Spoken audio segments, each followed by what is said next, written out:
Greater Bengaluru ಪಾಲಿಕೆಯಲ್ಲಿ ಈ ಖಾತೆಯಲ್ಲಿ ಲಂಚಾವತಾರ ನಡೆಯುತ್ತಿದೆ ಅಂತ ವಿಪಕ್ಷ ನಾಯಕ ಆರ್ ಅಶೋಕ್ ಗಂಭೀರ ಆರೋಪ ಮಾಡಿದ್ದಾರೆ.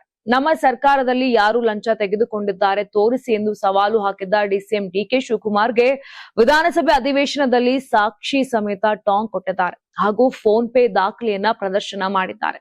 ನೀವು ಸಣ್ಣ ಆಗ್ಬೇಕಲ್ವಾ? ಅದು ಒಂದು ಉತ್ತಮ ಆಹಾರದಿಂದ ಸಣ್ಣ ಆಗ್ಬೇಕಲ್ವಾ? ಪ್ರತಿದಿನ ನಮ್ಮ ಜೀನಿ ಸ್ಲಿಮ್ ನ ಯೂಸ್ ಮಾಡಿ ಯಾವುದೇ ಸೈಡ್ ಎಫೆಕ್ಟ್ ಇಲ್ದಂಗೆ ನೀವು ಸಣ್ಣ ಆಗ್ತೀರಾ.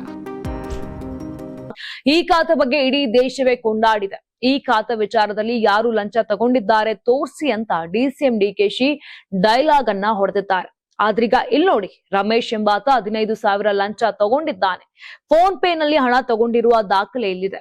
ಸಾಕ್ಷಿ ಬಗ್ಗೆ ಮಾತನಾಡ್ತಿರಲ್ಲ, ಇವಾಗ ಸಾಕ್ಷಿಗಳನ್ನ ಕೊಟ್ಟಿದ್ದೇನೆ ನೋಡಿ ಅಂತ ಡಿಸಿಎಂಗೆ ಆರ್ ಅಶೋಕ್ ತಿರುಗೇಟು ನೀಡಿದ್ದಾರೆ. ಸದನದಲ್ಲಿ ಈ ಖಾತೆ ಲಂಚ ಬೇಡಿಕೆ ವಿಚಾರ ತೆರೆದಿಟ್ಟ ಅಶೋಕ್ ಅವರು ರಮೇಶ್ ಎಂಬ ಬಿಬಿಎಂಪಿ ಅಧಿಕಾರಿ 30,000ಕ್ಕೆ ಬೇಡಿಕೆ ಇಟ್ಟಿದ್ದ ಅದರ ದಾಖಲೆಗಳು ಇಲ್ಲಿದೆ. ಅದರಲ್ಲಿ 15,000 ಲಂಚ ಸ್ವೀಕಾರ ಮಾಡಿದ್ದಾರೆ. ಫೋನ್ ಪೇ ನಲ್ಲಿ ಹಣ ವರ್ಗಾವಣೆ ದಾಖಲೆ ಇದೆ ಎಂದಿದ್ದಾರೆ. ಇದಷ್ಟೇ ಅಲ್ಲ, ಅಧಿಕಾರಿ ಕೇಳಿದ 15,000 ರೂಪಾಯಿ ಲಂಚ ನೀಡಿದ್ರು ಈ ಖಾತೆ ಅರ್ಜಿ ತಿರಸ್ಕರಿಸಲಾಗಿದೆ. ಇದು ಸರ್ಕಾರದ ಲಂಚಾವತಾರಕ್ಕೆ ಸಾಕ್ಷಿ ಅಂತ ಆರ್ ಅಶೋಕ್ ಆರೋಪಿಸಿದ್ರು. ಒಟ್ನಲ್ಲಿ ಈ ಖಾತೆ ಲಂಚ ಪ್ರಕರಣ ಸದನದಲ್ಲಿ ಕಾಂಗ್ರೆಸ್ ಸದಸ್ಯರನ್ನು ಮುಜುಗರಕ್ಕೀಡು ಮಾಡಿತ್ತು.